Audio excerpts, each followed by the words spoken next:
What's up, nerds? Do you own a Hobao Hyper TT 2.0? Have you considered buying one? I've had a few durability issues with this car. It's been a little bit frustrating, but one of them is preventable. And we're going to go over that today. It's going to be a quick video of how to prevent this issue that I've had with this car. If you look on the rear, you will see that these turnbuckles are not stock turnbuckles. These are actually Traxxas turnbuckles, and I don't know, I pulled them out of my used parts bin. They're either from a two-wheel drive Slash or a two-wheel drive Rustler.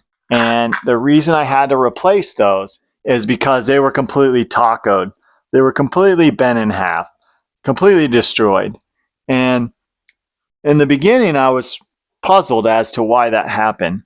What on earth, like how could their turnbuckles be such absolute garbage that they would fold in half? I mean, they were literally bent in half. They were bent almost, I think they were an L shape. I'll see if I can find a picture and put it up here of what they look like. I was perplexed. I could not figure out what was going on. Why were those turnbuckles destroyed?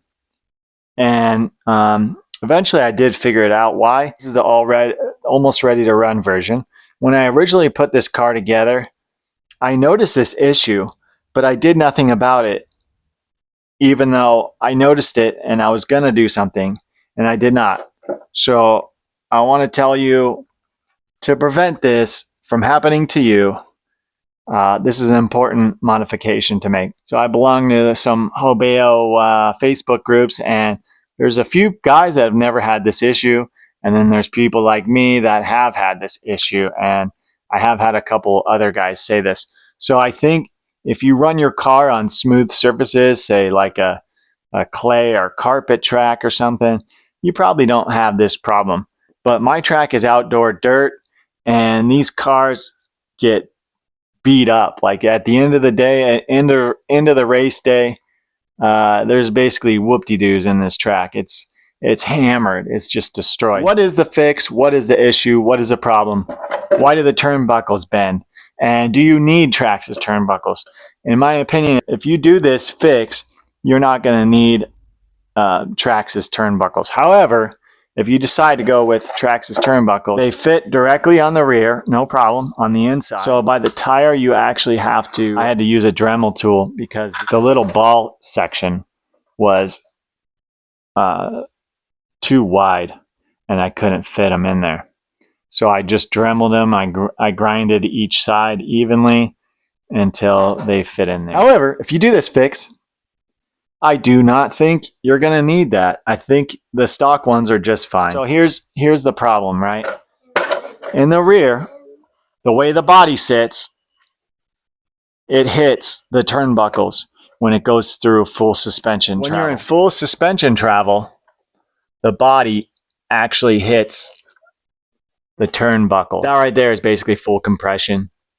The wheels actually do come up a little bit more. Let's see if I can get them. It's hard to do this one-handed, but okay, there it is. So it's just about to touch the body. Now, when this body's stock, it actually hits those turnbuckles. And then if you are driving on a rough track, the turnbuckle slamming into the body repeatedly, it bends them. And then they end up L-shaped and completely destroys them. So what you want to do is take your body off and then cut clearance for the turnbuckles. And they actually do, in stock form, it actually did hit the springs too. I stood these up, so now it's not really close, but originally they do. So what you want to do is you want to take your body off and make sure you cut a clearance in for the turnbuckles. You can cut it however you want. Do a straight line, do it at a larger arch, make the arch bigger, whatever you want. Just test it with the suspension at full compression and push down on it, lift up on the wheel. And I kind of did it, so no matter what, you're not going to make contact with it. You can see this side too, same concept. Just cut clearance out. You can do an arch, you can do straight line, whatever you want. Just cut clearance out for those turnbuckles, and they're not going to bend. Originally, I just thought there was something weird with this car, but afterwards I figured out the problem with it. That's an easy, free fix to make your Hobao Hyper TT 2.0 much more durable. Thanks for watching.